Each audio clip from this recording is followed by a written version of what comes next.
Hi friends, నేను మీ energetic dynamite YouTube channel Illuri Himesh Kumar అనమాట.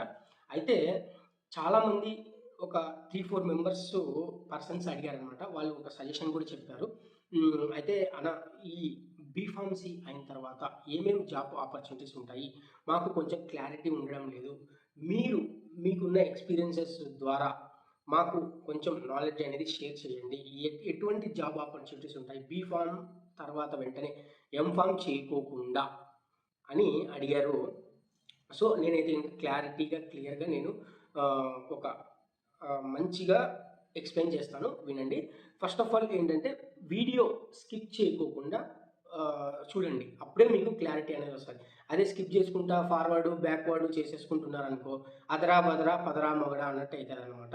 వీడియో మొత్తం చూస్తే నేను ఎక్కువ టైం కూడా తీసుకోను. తక్కువ టైంలోనే మంచి ఇన్ఫర్మేషన్ అనేది ఇస్తాను.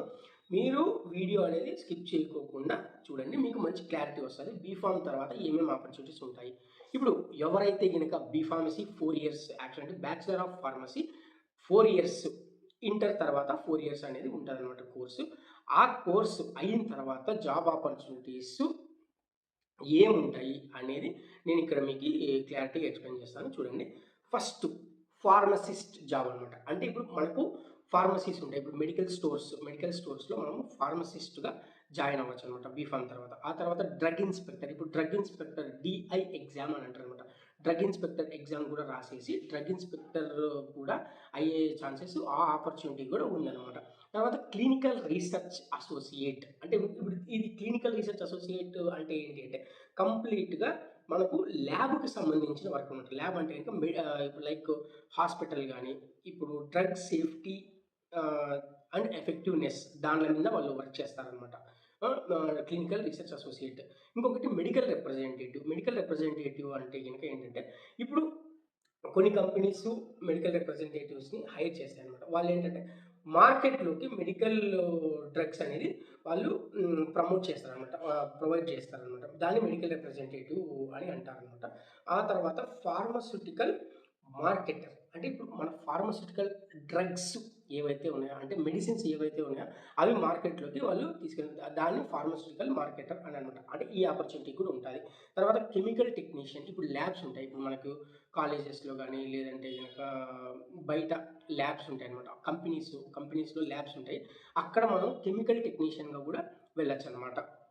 తర్వాత మెడికల్ రైటర్ అనే ఒక జాబ్ ఆపర్చునిటీ కూడా ఉంటది. Research scientist. ఇప్పుడు మనకు పెద్ద పెద్ద కంపెనీస్ ఇప్పుడు ఆర్&డి సెంటర్స్‌లో ఉంటారు. Research and development. ఇప్పుడు ఆర్&డి సెంటర్‌లో వెళ్ళాలి అంటే గనుక ఖచ్చితంగా ఎంఫార్మ్ అయితే ఉండాలి.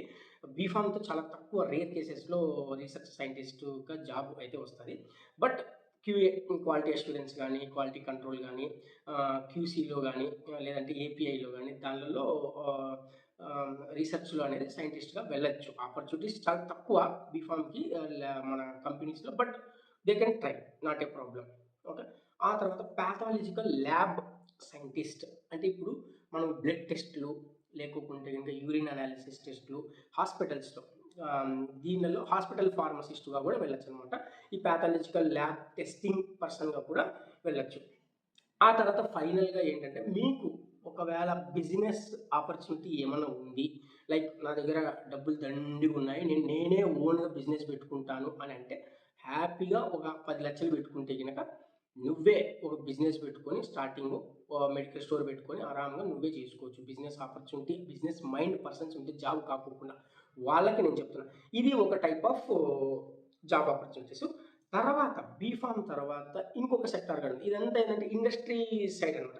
ఇండస్ట్రీలో ఒక పార్ట్ జాబ్ ఆపర్చునిటీస్.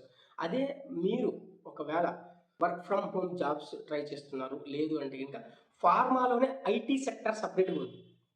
ఇది చాలా మందికి తెలీదు. యాక్చువల్‌గా నేను 2018లో కెరియర్ స్టార్ట్ చేసినప్పుడు నాకు గైడెన్స్ ఎవరు ఇచ్చేవాళ్ళు లేరు. అందుకనే క్లియర్ కట్‌గా మీకు ఎక్స్‌ప్లెయిన్ చేస్తున్నాను వినండి. మొత్తం వీడియో చూడాల. వీడియో చూస్తేనే మీకు క్లారిటీ అర్థమైతదనమాట ఏదైనా గాని.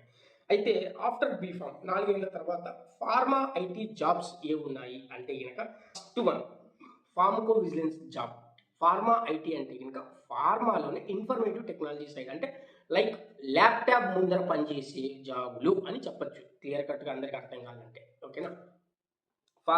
ఫార్మకో విజిలెన్స్ ఇదొక కోర్సు. తర్వాత సీడీఎం క్లినికల్ డేటా మేనేజ్‌మెంట్. తర్వాత మెడికల్ రైటింగ్. తర్వాత క్వాలిటీ అష్యూరెన్స్, ఇది అటు ఐటీ సైడ్ ఉంటుంది, ఇటు ఇండస్ట్రీ సైడ్ కూడా ఉంటుంది అనమాట. ఓకే, ఆ తర్వాత రెగ్యులేటరీ అఫైర్స్, తర్వాత మెడికల్ కోడింగ్, తర్వాత సిఎస్వి కంప్యూటర్ సిస్టమ్ వాలిడేషన్. ఇన్ని ఆపర్చునిటీస్ ఉన్నాయి ఫ్రెండ్స్. మీరు బీఫామ్ తర్వాత ఇటు సైడ్ వెళ్ళొచ్చు. లేదు హైయర్ స్టడీస్కి వెళ్తాము అంటే ఎంఫార్మసీ చేసుకోవచ్చు, లేదంటే ఎంబీఏ చేసుకోవచ్చు, మార్కెటింగ్ బిజినెస్ అడ్మినిస్ట్రేషన్ ఎంబీఏ చేసుకోవచ్చు, ఫార్మా ఎంబీఏ చేసుకోవచ్చు. ఇవన్నీ ఆపర్చునిటీస్ అనమాట. అంటే ఎవరైతే హైయర్ స్టడీస్కి వెళ్ళాలి అని అనుకుంటారో వాళ్ళకి ఈ 3 ఆపర్చునిటీస్ చెప్పాను.